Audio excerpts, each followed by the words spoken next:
On vous a menti plus de fois que vous ne pouvez l'imaginer. Et le pire dans tout cela, c'est que vous ne vous en êtes même pas rendu compte. Prenez un instant pour y réfléchir. Depuis votre naissance, vous avez été entouré de mensonges. Peu importe qui vous êtes, où vous êtes né, ou en quoi vous croyez. Vos parents vous ont menti, vos amis vous ont menti, les médias, les politiciens et les réseaux sociaux vous ont menti. Et le pire dans tout cela, c'est que vous aussi, vous avez menti. Encore et encore, aux autres, à vous-même. Mais attendez, avant de dire « je ne suis pas quelqu'un qui ment », laissez-moi vous poser une question. Avez-vous déjà souri alors qu'à l'intérieur, vous mourriez? Avez-vous déjà dit « ça va » alors qu'en réalité, vous aviez envie de hurler? Avez-vous déjà promis quelque chose en sachant pertinemment que vous ne tiendriez pas votre promesse? Alors félicitations, bienvenue au club. Mentir n'est pas l'exception, c'est la règle. Nous aimons croire que nous vivons dans un monde de vérité, mais la réalité, c'est que les humains ont fait du mensonge leur langage le plus sophistiqué. Et ils le font depuis toujours. Depuis le début de la civilisation, la tromperie existe. Le menteur, le manipulateur, celui qui tord la réalité à son avantage. Pensez à Loki, à Ulysse, aux charlatans qui ont façonné l'histoire avec des discours convaincants et des demi-vérités. De la mythologie à la politique moderne, le mensonge est une arme, et ceux qui savent le manier avec habileté sont ceux qui finissent par dominer le jeu. La psychologie du menteur, sa manière de procéder et de convaincre les autres est bien particulière. Il sait utiliser la vérité aussi bien pour influencer que convaincre. Et ses répercussions sont bien souvent négatives sur les autres. Mais le pire dans tout ça, c'est que la vérité aussi peut être négative. Et savez-vous pourquoi? Parce que la vérité est inconfortable. Parce que la vérité est un couteau qui tranche sans pitié. Parce que la vérité brute, est trop brutale pour que la plupart des gens puissent la supporter. Les gens veulent être trompés. Ils ont besoin d'être trompés. C'est pour cela que le mensonge est devenu un outil de survie. Mais voici la question clé. Pourquoi mentons-nous? Qu'est-ce qui nous pousse à manipuler la réalité? La psychologie a la réponse. Nous mentons par peur. Nous mentons par commodité. Nous mentons par habitude. Certains mensonges sont petits et insignifiants, mais d'autres peuvent changer le destin d'une personne, d'un pays, du monde entier. Des études ont montré que le langage du menteur suit des schémas. Ce n'est pas seulement ce qu'il dit, mais comment il le dit. Phrases vagues, réponses évasives, mots inutiles, silence stratégique. Le mensonge ne réside pas seulement dans le contenu, mais dans la structure. Et ce qui est fascinant, c'est que de nombreux menteurs ne sont même pas conscients de leurs propres signes. Mais le langage, lui, ne ment pas. Il ne peut pas. Et lorsque vous apprenez à lire entre les lignes, vous découvrez que la tromperie est partout. Mais voici la partie la plus effrayante. Certains mensonges sont nécessaires. Pensez-vous que le monde fonctionnerait sans eux? Imaginez une journée sans mensonge. Juste une seule journée, où chaque personne dit exactement ce qu'elle pense, sans filtre, sans nuance. Le résultat serait le chaos. Nous ne tiendrions pas 24 heures. Car le mensonge, qu'on l'accepte ou non, est le ciment social. Il nous permet de coexister. Il nous protège des vérités qui pourraient nous détruire. Et c'est là que nous entrons dans un dilemme philosophique brutal.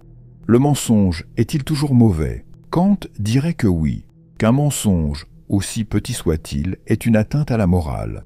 Mais d'autres, comme Nietzsche ou Machiavel, savaient que la vérité sans contrôle peut être une arme destructrice. Qu'est-ce qui est pire? Un mensonge innocent ou une vérité qui détruit? L'honnêteté absolue est-elle une vertu ou une imprudence? Et voici la partie la plus troublante de tout cela. Il existe des mensonges qui nous asservissent, parce que certains mensonges ne viennent pas des autres, mais de nous-mêmes. Je ne suis pas assez bien, je n'y arriverai jamais, je n'ai pas d'autre choix. Ce sont les pires, car ils ne viennent pas de l'extérieur, mais de l'intérieur. Et à force de les répéter, ils deviennent votre vérité. Et quand quelque chose devient votre vérité, cela vous contrôle. L'ironie, c'est que dans un monde où le mensonge contamine tout, la vérité reste l'outil le plus puissant qui soit. Non pas parce qu'elle est absolue, non pas parce qu'elle est parfaite, mais parce que la vraie vérité, celle qui pique, celle qui blesse, celle qui dérange, est la seule qui libère. Alors, je vais vous poser quelques questions. Combien des choses que vous croyez vraies sont en réalité des mensonges? Combien des histoires que vous vous êtes racontées sont déformées? Quelle part de ce que vous tenez pour vrai n'est qu'un récit confortable que vous vous répétez pour éviter d'affronter la réalité? Parce que voici la grande révélation. Le mensonge le plus dangereux n'est pas celui qu'on vous raconte. Le mensonge le plus dangereux, c'est celui que vous choisissez de croire. Et tant que vous ne le déconstruisez pas, vous resterez son prisonnier. Choisissez avec soin quelle vérité vous décidez d'affronter. Et souvenez-vous, le langage d'un menteur est comme un mirage, il change toujours de forme, mais il ne disparaît jamais. Et voici la partie la plus perverse de tout cela. Le mensonge ne change pas seulement ce que les autres pensent de vous, il change ce que vous pensez de vous-même. Parce que le mensonge n'est pas seulement un outil externe, c'est un mécanisme interne, un virus qui s'installe dans votre esprit et commence à modifier votre perception de la réalité. Au début, ce n'est qu'un détail, insignifiant, mais peu à peu, cela devient votre récit principal. Savez-vous quel est le véritable danger d'un mensonge bien raconté ? C'est que, si vous le répétez suffisamment, il cesse d'être un mensonge, il devient votre vérité. Pensez-y, il y a des gens qui mentent tant qu'ils ne s'en rendent même plus compte. Ce n'est pas qu'ils trompent les autres, c'est qu'ils se sont menti à eux-mêmes si longtemps qu'ils ont perdu la capacité de distinguer le réel de l'illusoire. Les gens ne se souviennent pas de ce qui s'est passé, ils se souviennent de l'histoire qu'ils se sont racontée sur ce qui s'est passé. Et cette histoire est filtrée, éditée, manipulée, non pas par les autres, mais par eux-mêmes. Mais cela ne concerne pas seulement quelques individus, cela concerne tout le monde. Notre mémoire est une usine à mensonges. Chaque fois que vous vous souvenez de quelque chose, vous le modifiez sans même vous en rendre compte. Vous ajustez des détails, vous omettez des informations, vous exagérez certains moments. Ce que vous croyez être un souvenir est en réalité une histoire reconstruite, une version déformée des faits. Et voici la partie terrifiante. Plus vous vous en souvenez, plus vous le modifiez. Vous pensez vous rappeler la vérité, mais en réalité, vous ne vous souvenez que de la dernière version que vous vous êtes racontée. Alors, si notre mémoire est si peu fiable, si notre cerveau est conçu pour nous tromper, comment pouvons-nous faire confiance à ce que nous pensons savoir ? Comment pouvez-vous être certain que ce dont vous vous souvenez est vrai et non un mensonge que vous avez perfectionné avec le temps ? C'est là qu'entre en jeu quelque chose d'encore plus sombre, l'auto-justification. Car non seulement nous nous mentons à nous-mêmes, mais nous justifions aussi nos propres mensonges. Quand nous faisons quelque chose qui va à l'encontre de notre morale ou de notre identité, au lieu d'admettre notre erreur, nous modifions l'histoire. Nous nous convainquons que nous avons bien agi. Nous cherchons des raisons, inventons des excuses, réécrivons les événements jusqu'à ce qu'ils correspondent à l'image que nous voulons avoir de nous-mêmes. C'est pourquoi, lorsqu'une personne est prise en flagrant délit de mensonge, elle l'admet rarement. Non pas parce qu'elle est un sociopathe sans scrupules, mais parce que son esprit a si bien travaillé à créer une justification que pour elle, son mensonge est devenu la réalité. Elle a modifié sa mémoire, ajusté son récit, bâti un bouclier psychologique qui la protège d'affronter la vérité. Et voici le coup de grâce. Le mensonge le plus dangereux n'est pas celui que l'on dit avec des mots, c'est celui que l'on incarne avec des actes. Il y a des gens qui vivent entièrement dans un mensonge, des personnes qui se sont inventé un personnage, qui ont construit une identité qui n'est pas réelle, qui ont passé tant de temps à jouer un rôle qu'elles ne savent même plus qui elles sont vraiment. Le problème, ce n'est pas qu'elles mentent de temps en temps, c'est que toute leur vie est un mensonge bien raconté. Avez-vous déjà rencontré quelqu'un comme ça ? Des personnes qui paraissent sûres d'elles, mais qui, à l'intérieur, sont un océan d'insécurité. Des personnes qui prêchent l'honnêteté, mais qui manipulent tout autour d'elles, des personnes qui disent « vous aimer », mais qui au fond ne cherchent qu'à vous contrôler. Le mensonge ne se limite pas à ce qui est dit, c'est aussi ce qui est vécu. Et ces mensonges-là sont les plus difficiles à détecter, car ils ne peuvent pas être réfutés par de simples mots. Alors, nous revenons à la question initiale. Comment savoir ce qui est vrai et ce qui est faux ? Comment se protéger de la tromperie, alors que même votre propre esprit vous joue des tours ? C'est ici qu'intervient quelque chose que très peu de gens sont prêts à faire. Tout remettre en question. Pas seulement ce que les autres vous disent, mais aussi ce que vous vous dites à vous-même. Demandez-vous, d'où me vient cette croyance ? L'ai-je vérifiée ou l'ai-je simplement acceptée parce que c'était plus facile ? Est-ce ma vérité ? Ou est-ce une histoire qu'on m'a racontée et que j'ai adoptée sans réfléchir ? Le problème, c'est que la plupart des gens ne veulent pas se poser ces questions. Parce que remettre en question est inconfortable. Parce que la vérité peut être terrifiante. Parce que parfois, la vérité détruit l'histoire sur laquelle vous avez bâti toute votre vie. Mais voici la clé. Seuls ceux qui ont le courage d'affronter la vérité peuvent être véritablement libres. parce que le mensonge asservit. Mais la vérité libère, et même si la vérité fait mal, même si elle ruine l'image que vous avez de vous-même, même si elle vous oblige à reconsidérer tout ce que vous pensiez être vrai, c'est la seule chose qui compte réellement. Alors, je vous laisse réfléchir à ceci. Que se passerait-il si demain, vous vous réveilliez et réalisiez que tout ce que vous croyez sur vous-même, sur votre passé, sur les personnes qui vous entourent, n'était qu'une histoire fabriquée? Auriez-vous le courage de démonter ce mensonge et de repartir à zéro? Parce que la plupart des gens préfèrent vivre confortablement dans leur histoire, même si elle est fausse, mais certains, ceux qui comprennent vraiment comment fonctionne la vie, choisissent d'arracher le mensonge de leur peau, même si cela fait mal, même si cela laisse des cicatrices. Et ceux-là, au final, sont les seuls à vraiment vivre. Les autres, ils continuent simplement à jouer un rôle dans une pièce qui ne se termine jamais. Et voici le grand paradoxe de tout cela. Le mensonge peut être une prison, mais il peut aussi être une arme. Parce que même si nous passons notre vie à essayer d'éviter d'être trompés, la vérité est que nous avons tous, à un moment donné, utilisé le mensonge comme un mécanisme de pouvoir. Il ne s'agit pas seulement de se protéger, d'éviter des conflits ou de se sortir de situations inconfortables. Il s'agit de quelque chose de plus grand, de plus sombre. Le mensonge peut contrôler les gens, façonner leur perception, redéfinir leur réalité. Et ceux qui comprennent comment manipuler la vérité sont ceux qui finissent par dominer le jeu. Regardez l'histoire. Regardez la politique. Les figures les plus influentes n'étaient pas forcément les plus fortes, ni les plus intelligentes, ni les plus talentueuses. Elles étaient celles qui savaient manier le récit avec le plus de finesse. Parce que la vérité n'est pas ce qui est. La vérité est ce que les gens croient qu'elle est. Un bon menteur ne dit pas de fausses choses. Un bon menteur vous dit exactement ce que vous avez besoin d'entendre. Il vous donne une vérité polie, taillée sur mesure. Il construit une version de la réalité qui vous fait sentir en sécurité, à l'aise, validé. Et une fois qu'il a bâti ce monde autour de vous, vous êtes entre ses mains. C'est aussi simple que ça. Le vrai pouvoir n'appartient pas à celui qui sait le plus, mais à celui qui convainc le mieux. Parce que l'information brute n'a aucune valeur. Ce qui compte, c'est l'interprétation de cette information. Et celui qui contrôle l'interprétation contrôle la pensée des gens. Et cela nous amène à une question encore plus profonde. Si le pouvoir repose sur le mensonge, qu'advient-il de la vérité? La vérité est-elle vraiment une valeur?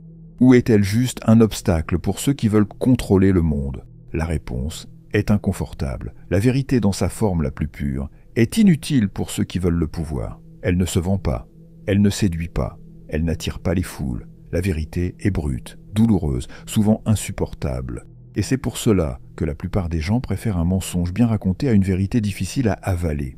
Vous voulez un exemple? Regardez comment fonctionne la société. On nous vend des histoires tous les jours. Des histoires sur ce dont nous avons besoin, sur ce que nous devrions désirer, sur ce que signifie réussir, être attirant, heureux.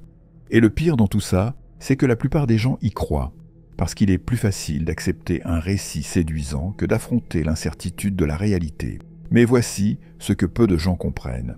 Si vous apprenez à voir les mensonges pour ce qu'ils sont, si vous entraînez votre esprit à détecter la manipulation, alors vous devenez immunisé. Et à ce moment-là, le jeu change, parce que vous cessez d'être un pion, et vous devenez un joueur. Vous apprenez à distinguer la vérité de sa version manipulée.